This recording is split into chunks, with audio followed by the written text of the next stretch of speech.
Many years ago, I came across a few lines in a book that I connected with. They were, "It's easy to judge, but you never know another person's heart, what gives them strength and what breaks them down." I have learned to listen more and speak less. The result has been eye-opening conversations and inspirational moments that I have shared with you right here.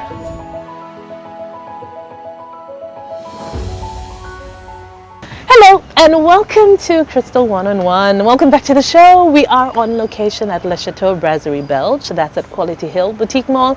And today I am chatting with someone who is well known as Baz, especially to most of his friends. But you know his work, you've read his articles. Ernest Bazanye. Welcome. Thanks for having me, Crystal. How does it feel to be there right now? How it feels, considering that usually I'm the one interviewing you. That's why I'm asking. Yes. Okay. In the past, you've always been asking me questions, and now Yes. it's my turn. I don't know if you. Okay, I don't. Well, it's been a long time. Welcome to the show. It's a pleasure to have you. Thanks, and thanks for Especially the coffee. and have a coffee. He loves his coffee. Can we just be clear about that? So, just Ernest, what are you doing right now? I'll start with that because I'm sure that is a question that is always being asked. Right now, I'm in that state when I am typing. So you're typing, you're creating I your. have the sitcoms, and I'm really sure that once they see the light of day, you guys are going to love them. You guys are going to love this stuff. Okay. I've been studying at the feet of the masters, Tina Fey, Aaron Sorkin, Kenya Barris, all the Wow. people, everyone else likes and loves art. I've been studying and studying. The same way, the same thing I did when I started my newspaper column, where I had to sit down and really look at what I like laughing, what my friends like laughing at, and then like take in the lessons. Yeah. Same thing I did with TV. So I think I've kind of matured into a really good scriptwriter. Okay. And I'm sure that that's one of the things I'm doing now. One of the things. Is writing the scripts. Uh-huh. Then I've seen some short little skits also as well. Oh, yes. Yes. Tell me about that. We have there are two main series that I've been doing. One is I call them the Overtimers. And that's Bucks Munira and Patrick and Kaka, actors, two people in an office who are like, you know how in an office you have like these two guys who are always at work and never working. They're always just either having like some crazy. I'm sorry, some people flashed in my mind. Because everyone has those people, Yes, right? yes. So it's always like they're making bets about how long he's going to spend in the toilet, or they're arguing about who stole my mug, and so. And the thing is this: okay, Kaka and Baxi are really, really awesome actors. The original concept was for it to be a full office sitcom. Okay.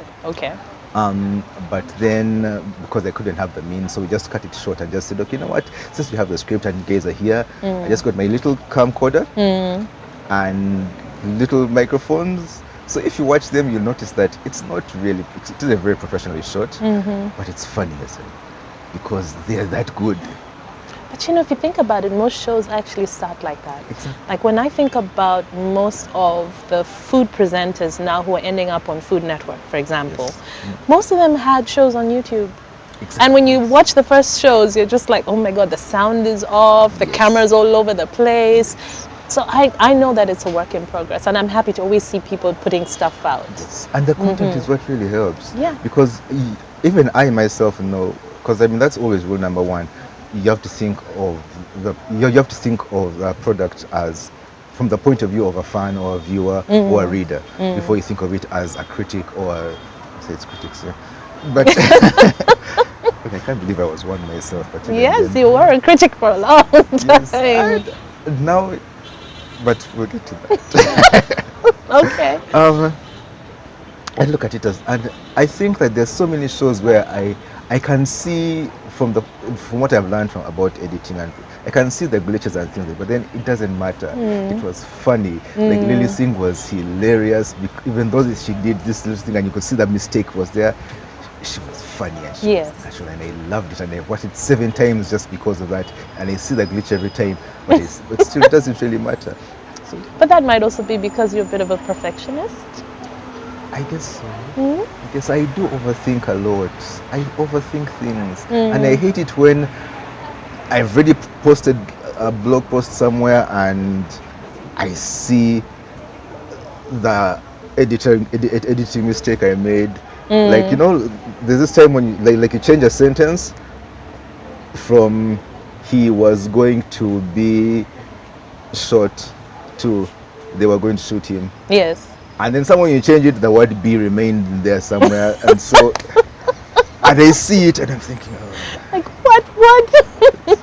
But like one of my mentors told me, there's always the next article, be better in the next one. I like that. I really like that. Someone I chatted with recently said that our stories are constantly being written until we die. Who was that? Who was that? One of my guests, you'll see. Our stories are being written until the day we die. So it never ends. It never ends.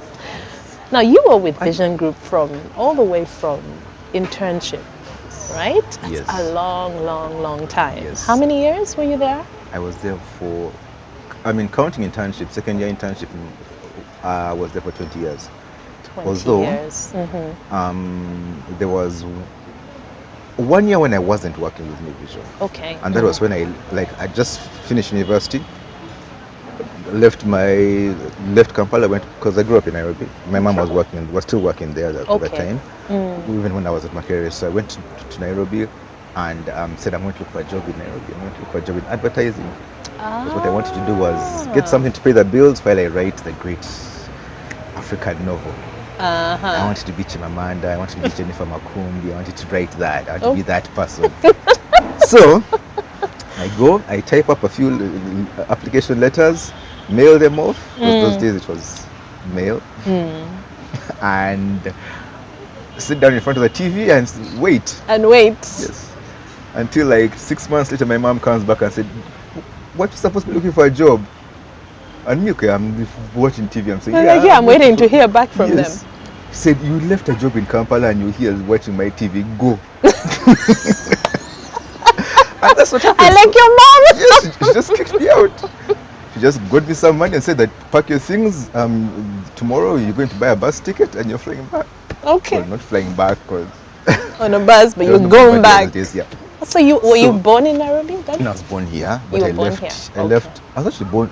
We're in the Zambia area. Yes, in Zambia Hospital, right? Yes, I was born in Zambia Hospital. Then, age of 2, I went to Nairobi, which is why to this day, and it's I'm named after my grandfather and my father, because my grandfather is Ernest Sempewa.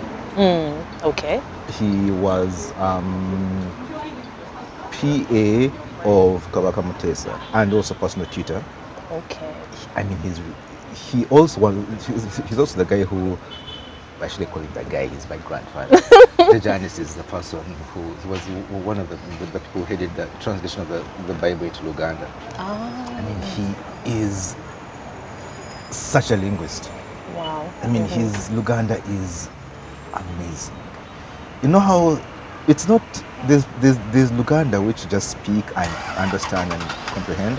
There's Luganda which you're in awe of, because it's so polished, it's so clever, it's beautiful to listen to. I can imagine, because people say like you can speak Luganda, but then to be able to write it is like another level. Yes, he was on another level.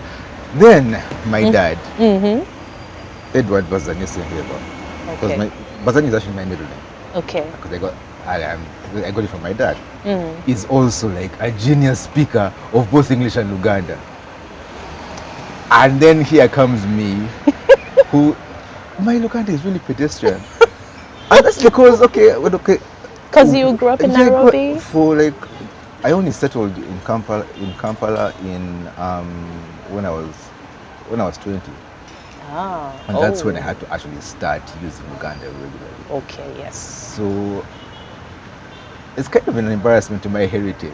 I mean, I try my best, but somehow it always slips through. But when you're older, it's much harder Yes, to it learn is. a language. There's some people who are gifted, Yes. but for most people, it's much harder. But the thing is, I think, at least I like to hope that if any facility I got in language, I got from there. Even though, okay, I hope that I can use like Jajane's Luganda and my dad's English and Luganda in my own writing and in my own use of English, and maybe one day I will actually be able to speak Luganda as well as Work in But progress. But yes, I did. I grew up in Kenya. Just then You went to school there? Where Yeah. did you go to school? I went to school in several schools: Nairobi, South Victoria, in Kisumu, Aga Khan in Mombasa. Your mom was moving? Yes. Okay. Although I was here for SMAC, but that doesn't count because every holiday I would Go back to. So your dad was here? Yes, my Your dad was parents here. were not together. Okay. They were not together. They're together again. It's crazy. Like, they separated when we were kids, but I'm putting their business up. It's weird because now they're grown. Now they are grown. They're old. They're gray-haired and whatever. And now they're friends again. They're chatting. Every Saturday we all go to mom's house, and dad brings nice. dad brings the barbecue, and and Isn't that what maturity is supposed to be, right? so. I think so, and it's really nice seeing them together, and they crack their little jokes, and sometimes they crack jokes, which and I look at them and realize that this might be like an inside joke from before we were born, and they're both laughing at it because we don't get it.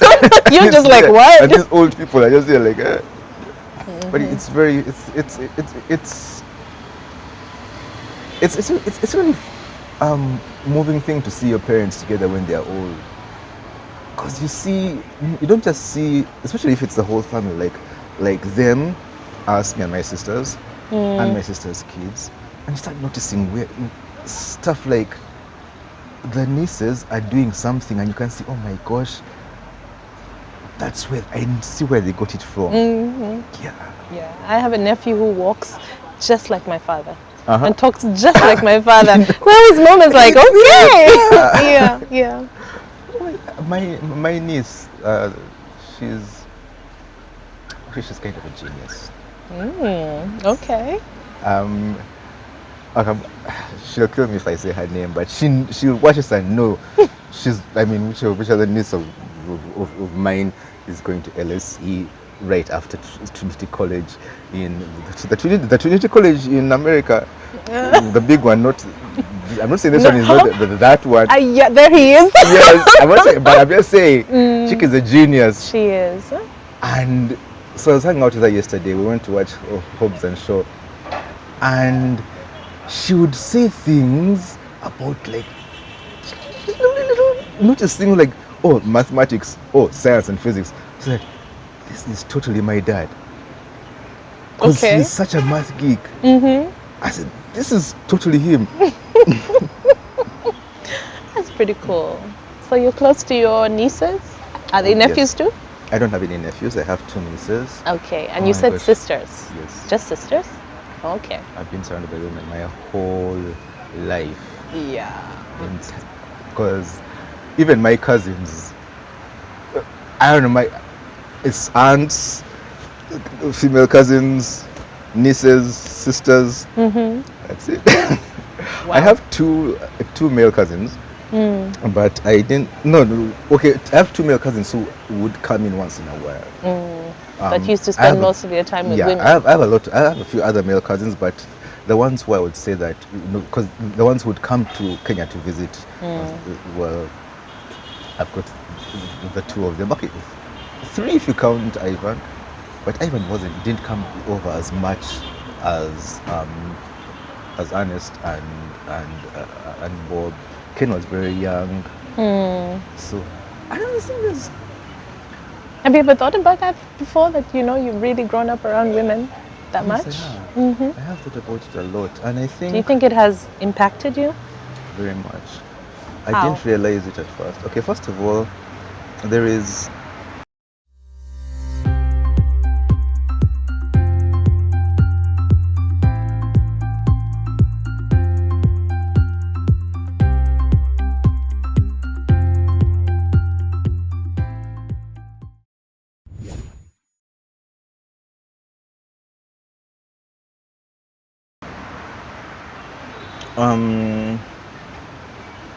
okay, I'm scared of saying this, and I think it's just because um, of guilt, or what they call male guilt, because I really don't believe that that anyone should carry the guilt of something they didn't do. But I do, and maybe there's a bit of guilt because I know that I have certain privileges which people don't have, and I think so. Maybe there's that, but I am a bit wary about talking about feminist issues as a guy. I know that there are all these blind spots, the things I don't see, the things I don't know. Like, okay, let me tell you this. Let me first tell you this story. Yeah. I'm a guy. I grew up in the 90s. Actually, I think I didn't even mention the 80s because this is when I learned about this from watching cartoons, especially like when the cartoon wants to show you that, hey, like you and me were together in this joke, or like, don't tell. Winking was always like to me as a kid, it was always like a cheeky thing, like it was like this. Now, then there's also the fact that I'm pretty naive. I've always been pretty naive. And so here I am walking through the office. Now I'm a grown man. I'm a grown man. I haven't winked in, like, I haven't had any reason to wink or even think about winking for about 20 years. Because there's no one to wink at. So here I'm carrying all my stuff, my hands are full. I see a friend of mine and I want to say hi. So I don't know what was going on in my head. I really don't know why I did it, but I winked. You winked? Yes. Okay. Now here's the thing. As a way to just say, hey. Yes. I had no idea that it would have any impact. I didn't realize how she would take it or what it would look like or what it means in this current environment. Until I noticed that she seemed wary of me. She seemed like she didn't trust me anymore. She wasn't comfortable around me anymore. And she wasn't. And so I asked a friend of mine, and she said that today, you winked at her? What's wrong with you? Seriously, Bazanye, who does that? And she explained this to me. So of course I went to her, I sat down and said, look, I found a time when we could be together. I think that I was even harassing her with my apology because I really wanted to keep together. Honestly, I mentioned that in the fight. I'm so sorry. I hate to think that I made you feel uncomfortable in any way. I am so. I was to the point when, like, she kept saying, "It's cool, it's cool." I said, "No, it's not." You're like, I don't want to be that guy. Yeah, I don't want anyone to think I'm that guy. Yes, exactly. And I think I was harassing her, and that's what I mean by these blind spots. Like, you do the times the thing, and I don't think about all the other things I may have done, which I didn't realize were making people uncomfortable. Because there's certain things you just don't realize based because I'm a guy, because okay. I work at Innovation Village in Tinder. Yes. And most of the people there are startup entrepreneurs, so they're all like in their mid-20s, different generation. I don't realize how many things because of my age or my gender I am. But I think growing up with these women, especially some people women, because they are amazing people. Okay. This is what happens in the St. Paper family. Whenever there's a crisis, I notice this all the time. Whenever there's a crisis, okay, the men want to help, want to do as best as we can, but the women be like, we've got this. And they'll sort it out. Yes. And to the point when, like, we're all just sitting there, like, waiting to be given our job assignments. Because some people women are strong as hell. So growing up with them, it kind of, I think, yes, it has impacted me as who I am growing up with these women. I look at my nieces now and I see the power in them as well. And I can go to compare this to the days when I was a kid and I'd be like, because we'd have these things of like the boys play alone, the girls play alone. My nieces, they'll be like, if they want to kick the ball, they're going to go in and they're going to kick the ball. Yes, things are very and different. they're going to score and they're going to win. And it's not going to even be a big deal because people know that, yeah, she's badass. And it's not even going to be like, oh, she's badass for a girl. And I see it over, and I think it gives me hope because I've seen things change all the way from back when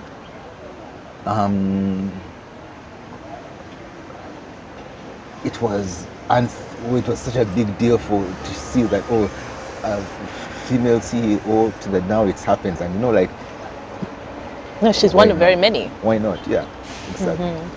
And it gives me hope in the future. It gives me hope in mankind. It makes me know that pretty soon I won't even have to have, because it bothers me now that I know if my car breaks down, like right now in Kampala, I'm going to have to worry. I'm going to have to be able. I have to choose the best male mechanic. I don't have to choose the best mechanic.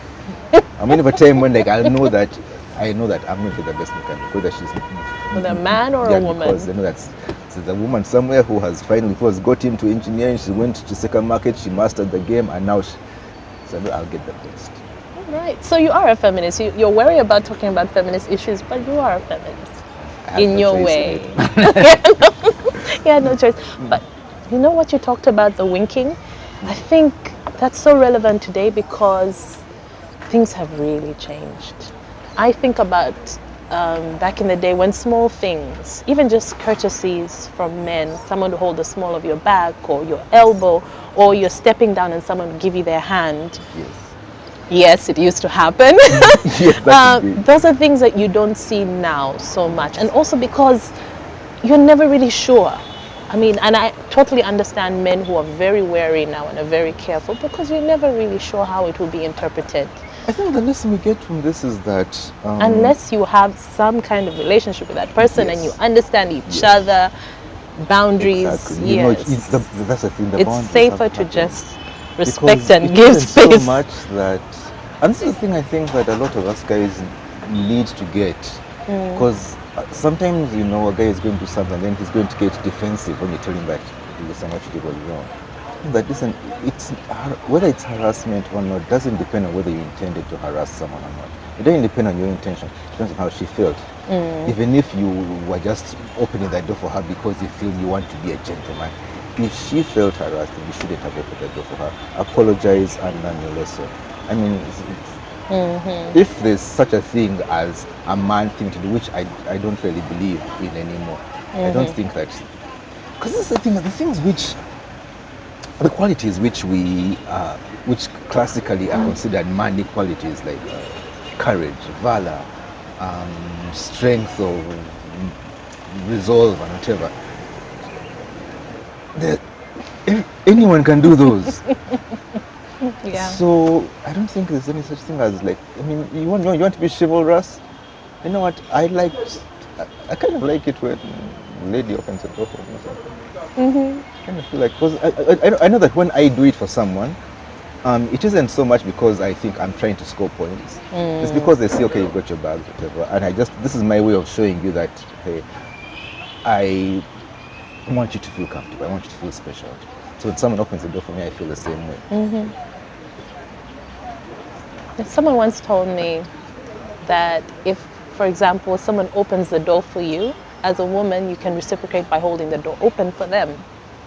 Oh, there is that. Yes. There is that. The crazy thing is, so it's a given. But it's so complicated. But yeah, I thought that made sense. If someone opens the door for you in a car, you can just reach over and open the door for them when they're getting in. I remember that was an episode of Martin when someone actually said that. Oh my gosh, Generation Z who's watching this, there was a show called Martin back in the day. Back in the day, yes. You said that's how you know she's the one. You open a door for her, then she reaches over. I don't. Yes. Interesting. Huh? But that's something you can take away. Maybe not for everybody, but for someone special. Maybe. Yes. Okay, so you said there was a time you went to SMAC. Yes, When was that? that was from S1 to S4. Oh, so you came here for your early Yes. secondary. Okay, Yes. was that a decision made by your dad? Actually, it happened. There was a time when the Moi government was kind of having tension with Museveni, and they were kicking Ugandans out, which is actually how most Ugandans in Kenya came back. Just that the thing is, my mom had she was one of the very few people qualified in her particular Field. position. So she was so they had to call her back. Her company lobbied, and so she had to go back. Oh, then but she first came. Yeah, but we had already settled down. We had already settled here, so she left us in school here. And did 1 year of primary school here. It was a shock. I had never thought it was possible to get so many canes in one day. Because it was something. It never. When we were caned in Kenya, it was like 5.